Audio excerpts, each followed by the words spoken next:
Мы рады приветствовать вас на борту скоростного поезда Сапсан номер 757 сообщением Санкт-Петербург от Москвы.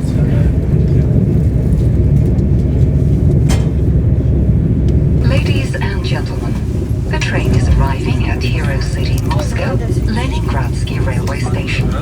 Please be careful and don't forget your luggage.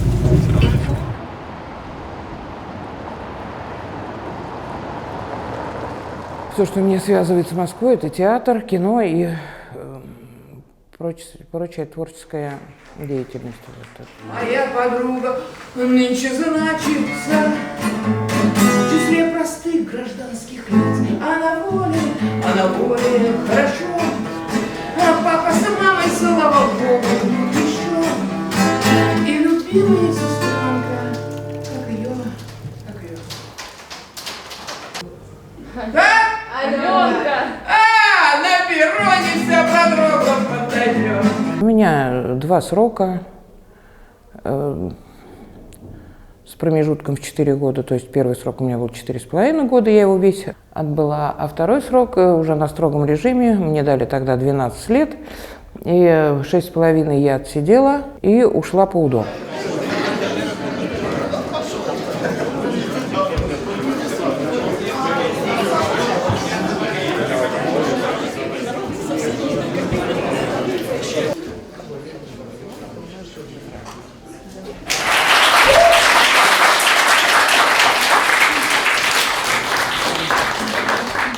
Процесс. Дело Котова. Документальная пьеса. Москва. 14 октября 2019 года. Действующие лица.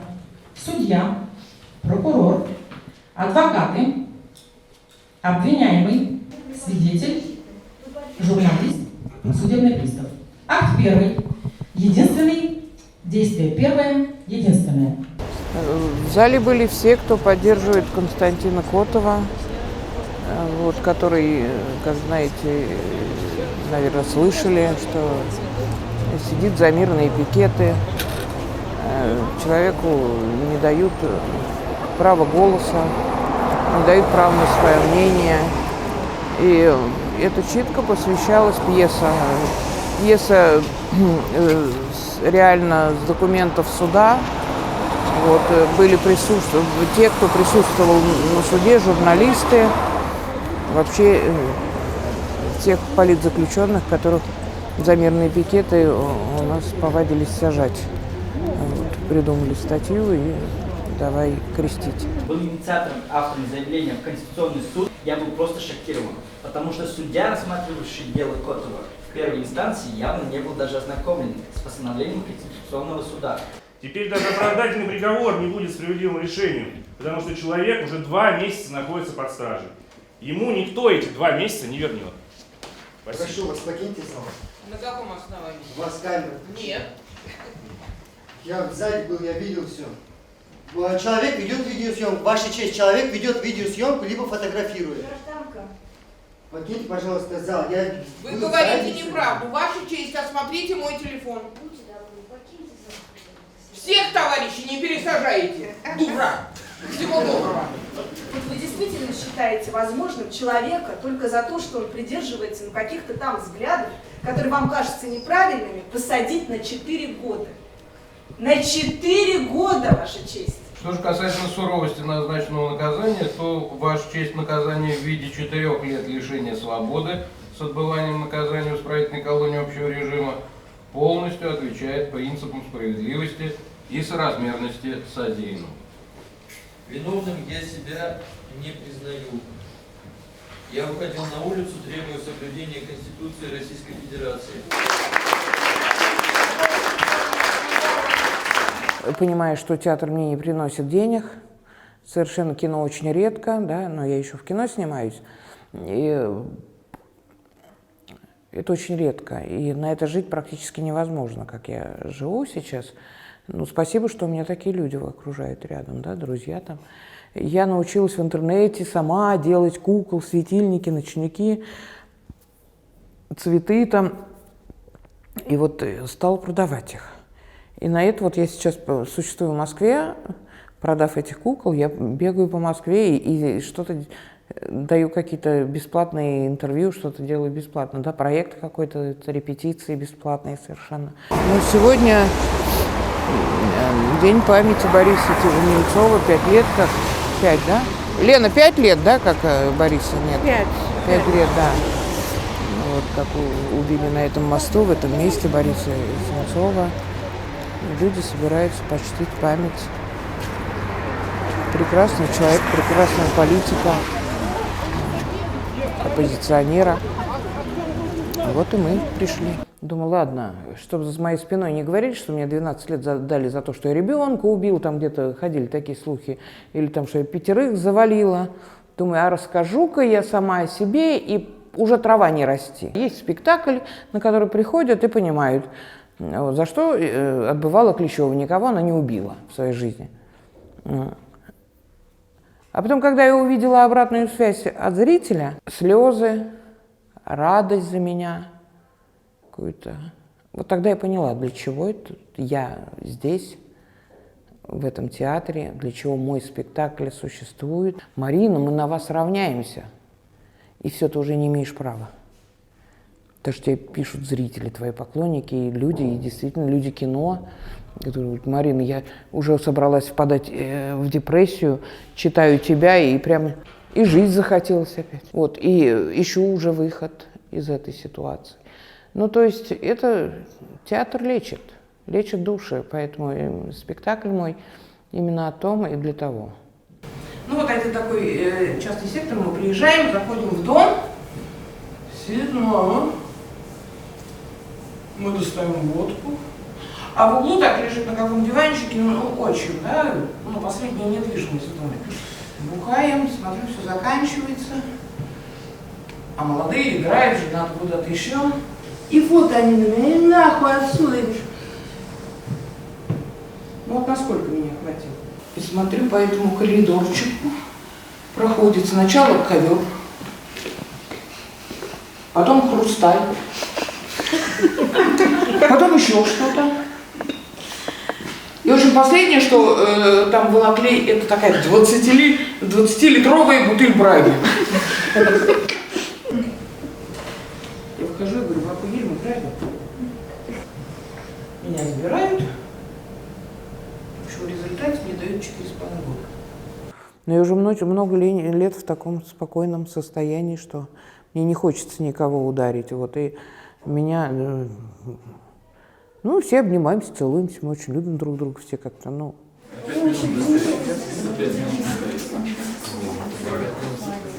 Девочка, что ты плачешь, милая, добрая, зря ломаешь рученьки нежные.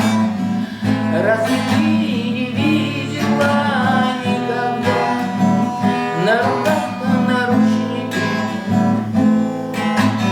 Вижу я, забираю счастье вдруг из твоих.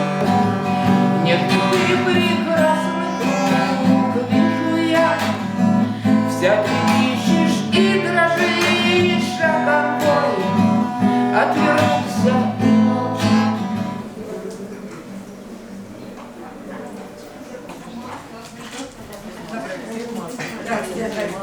Ты выходишь, все у нас тяжело живут, все на свободе, да, всем дается тяжело. Но заключенный, он вообще как ребенок. Вот его ограничили в чем-то, и много лет он. Вот, и он выходит и не понимает, душа-то у него свободна, он хочет быть свободен. И поэтому получаются какие-то истории, которые возвращают его обратно. Я в театр-то пришла 12 лет, пробыв на свободе. Ну, в общем, с театром ДОК я со дня его рождения.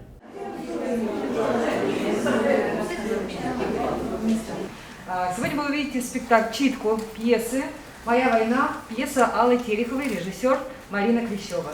Всем желаем приятного просмотра и, пожалуйста, оставайтесь в маске. Все ваши адвокаты бесполезны. Да вы же прекрасно знаете, что он ни в чем не виноват. Он не виноват в том, в чем вы его обвиняете. Когда несносно, почти ужасно, жизнь, говорю я, жизнь все равно прекрасна. Не подписывайте подписала ни одного протокола, ни пытки, ни издевательства. Ничего не смогло сломить ее. Сохранила и честь, и достоинство 18 лет лагерей. 18, сука, лет, вычеркнуты из жизни. Варвара Павел, Константин Кожевник, Артем Иванников.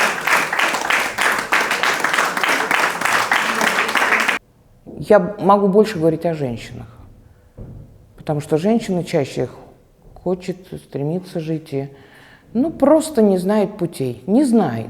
Никто не научил с детства, никто не показал дальше. И все, а когда ты уже второй срок, уже, все, это моя жизнь, это моя карма, это моя судьба. Ты ненавидишь ходить в строю. То есть есть синдром ГУЛАГа, он существует. Я не могу ходить в строю. Я не могла и не могу ходить в строю, да, я как-то пыталась все время выбиться из этой какими-то методами, которые возможны в колонии, да, там ушла в электрике, чтобы не ходить строем, там что-то еще. Я играла в колонии короля Лира в пьесе Шекспира, да, в драме. Терпение нужно мне. О боги, вот я здесь. Я стар и слаб, согбен годами, горем и нуждой. Пусть боги даже вашим попущением оставили дочери. Против отца не смейтесь больше. Нет! Я так вам отомщу! Злодейки, ведьмы, что вздрогнет мир! Еще не знаю сам, чем отомщу, но это будет ужаснее всего, что видел свет. Это, слава богу, мне оказался такой талант. Не все придут и станут актрисами. Но это понятно, да, что все считают себя актрисами, актерами, актрисами. Меня поцеловала Лена Гремина и Бог, наверное, одновременно. Социализировать человека надо сразу, готовить его к свободе. У нас это не происходит нигде. Вот я работала в ресторане, в гардеробе там сидела, сначала уборщица за 5500. Но ты на них не проживешь совершенно. С 2004 года, как я освободилась, я сначала ездила с Калиной Красной с концертами, работала в правозащитном, там копейка, и как-то выживала. И в тот момент я как раз поняла, что жизнь-то бывает другая. Вот это мне дало понять, что есть другая жизнь. И что я не бездарна, и раз я попала на «Калины Красной» и меня выпустили на большую сцену, значит, я могу петь. Всю жизнь я думала, что у меня голоса нет. Я ходила в музыкальную школу когда-то в детстве. Но слух был, а вот с голосом меня во второй альт ставили, в общем, меня прятали, чтобы меня не слышно было. Наверное, надо было этим заниматься, никто этим не занялся, и, в принципе, колония этим занялась. Страница белая, прошлое и не брошено. Снегом припорошила, кается, так кается, старость надвигается. Закружила и завьюжила, облила зима бараки белым кружевом. И орловские метели в трубах жалобно запели песню о том, что мы любить с тобой хотели. Верила, не верила, на себе проверила.